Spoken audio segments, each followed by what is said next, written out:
Hi everyone, Skoggle here.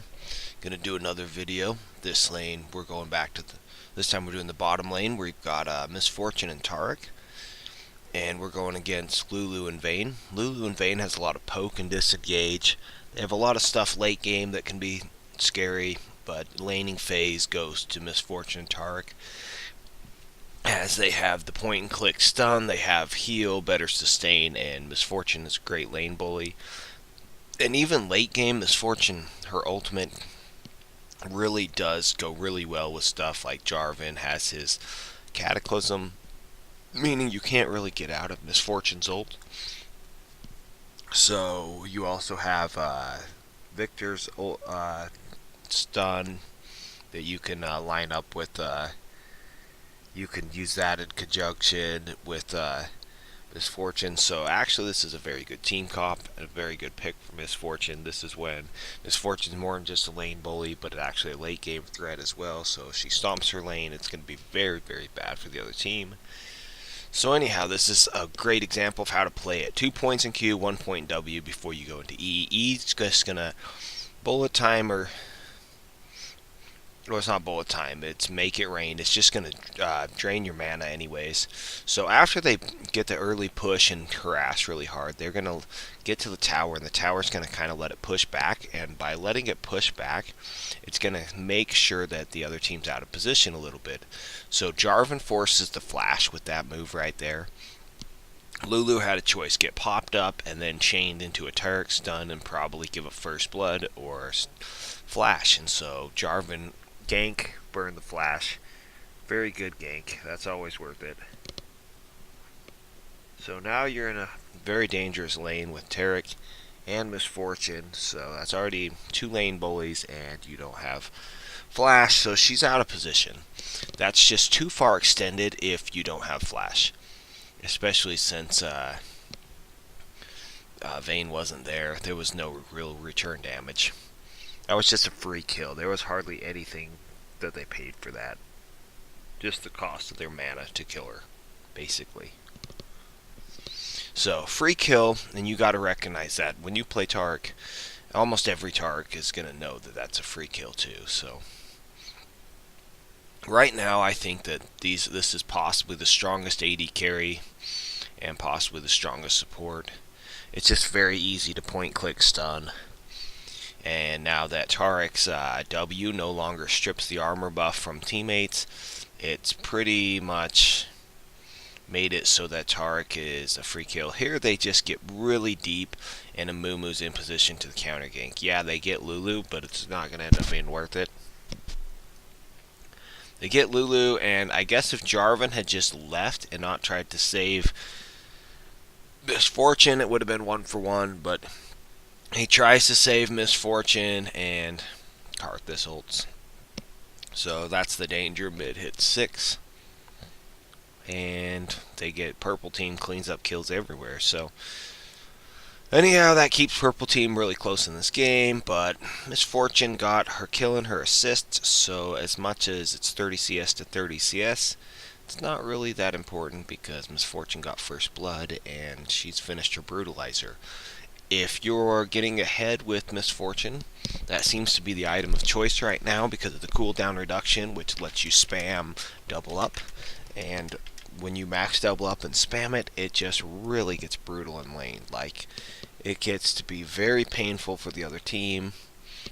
Here, she sees Amumu out of position and is able to go in and follow up with Jarvan and Taric, making him use his first ultimate for really no benefit because no teammates were there to follow up, just to escape, just to walk out of a situation. So that makes Amumu not really a big gank threat for a while, so that's going to help out the whole team, not just herself. But had he come in behind and gotten that while Vayne and Lulu are in position, that could have been a kill down bottom lane, so that's really going to help them out there. Now Amumu's less of a threat for a little while, and the Amumu pick going into carrying this game is, at least from an early snowball perspective, goes down.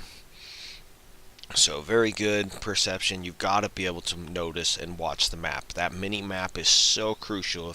If you wonder why your elo's not going up, but you're an awesome laner, that could be it right there. That you just didn't notice stuff. If you're getting better at watching that map and noticing what's going on behind you, what's going on the side of you, if you're watching what, not only does this Misfortune play really well in the lane, what's happening around and in front of her, she's doing an excellent job of responding to everything on the map that's within reach of her. She's just that Amumu was behind her. She didn't just mess around. She gets over there. She makes a play on it. They burn the Amumu ult. Sometimes you don't have to get a kill. You just have, like there. That was a good play. That was bullet time down for a condemn. So condemns on a much shorter cooldown. She still did a ton of damage. It was still okay by Misfortune, but that was a lot shorter cooldown, so it's a decent play by Vayne there. That was a right play by Vayne, at least, because that would have probably killed Lulu. And so, remembering that Karthus is 6, even though he used it, you just got to kind of remember when that's going to be coming back up and not forget it if you're diving, if you're being crazy, trying to win the lane harder. But you could just see that brutalizer damage is just going to make life very hard on purple side. This already wasn't the funnest lane. I mean, Taric and Misfortune just sucks in the first place. And then giving up first blood. So as soon as you lose flash, you've just got to be careful. So here there's a fight going on between the junglers and mids. And so there's a Mumu ulting again, but because they respawn faster than the other team's bottom respawns, there's the extra free damage from their team, and they clean up 2-0. Karthus ult is going to be for nothing. And that was simply a matter of them respawning. That was just a matter of which team responded first. And you can see Lulu, Vayne behind them, Lulu to the side. All they would do is go in and feed. They would just go in and die. They could pull off just basically about nothing right here. They could probably, if they really wanted to, kill Taric before they both died. And that's only if Taric doesn't have his flash. And, well, he has his flash and his exhaust. So they could probably go in and die. They could probably accomplish that. They could probably pull off getting themselves double killed. So now you have double buff on Misfortune. So not only did Misfortune go make sure that fight goes 2-0 instead of maybe 1-1 or 2-2 or 2-1 or something. They got the easy fight instead of a hard fight. They might have won it anyways, but now it was easy. They respawned, they win that fight, and she's rewarded with double buffs and gold and a dragon. So this game went from the bottom lane was already going good for her to, at this point, there's not going to be a whole lot that Lulu and Vayne can do in this laning phase. They've just got to hope it ends and that Vayne can find a lane to farm out and get huge because Vayne's a hyper carry. That's what you're hoping for if you're Vayne. You just survive this lane. And she did that right outside of tower aggro range where tower couldn't hit her. So that was a brilliant placement if you were watching that. And if you do that and you're taking tower hits, you did it wrong. She was just in a spot where she couldn't get hit. So just going to put that out there so that you can see where that's done. So if you're trying to learn that, you can learn the exact positioning. But that's what map awareness does. Not only is she really good at positioning, repositioning, placing and fighting in this bottom lane, she has done a great job of following up on what Taric does. She's done a great job at responding on the map. Whenever Jarvan's coming, she's there. Whenever there's a fight happening anywhere on her side of the map, she's been there. So Taric and Misfortune both have been just spot on with going and responding to everything they can respond to.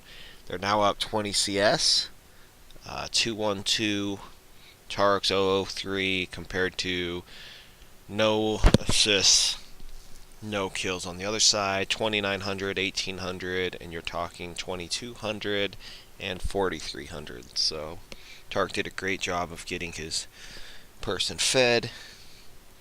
Anyhow, hope you learned something about this lane. Play aggressive in that lane. Take care.